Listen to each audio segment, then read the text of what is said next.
ఇప్పటికన్నా కళ్ళు తెరవండి. జరిగిన 2 ఎన్నికలను రద్దు చేయండి. ప్రజాస్వామ్యబద్ధంగా సెంట్రల్ గవర్నమెంట్ ఫోర్సెస్ చేత వాళ్ళ ఆధ్వర్యంలో ఎన్నికలు జరిపించండి.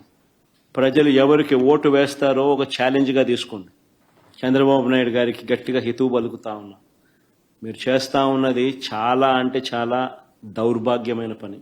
తప్పుడు పునాదులకు మీరు వేస్తూ ఉన్నారు. తప్పుడు పునాదులు వేస్తూ ఉన్నారు. ఇది రేపొద్దున వృక్షం అవుతుంది.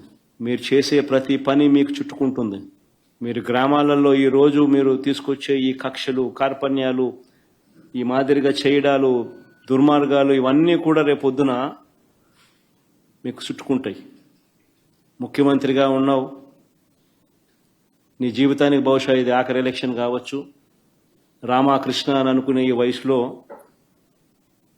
కనీసం ఆ మాటలన్నా అనుకుంటే పుణ్యమన్నా వస్తుంది. ఈ మాదిరిగా చేస్తే నరకానికే పోతావు. ఇప్పటికైనా మార్పు తెచ్చుకో చంద్రబాబు అని హితవు పలుకుతా ఉన్నా.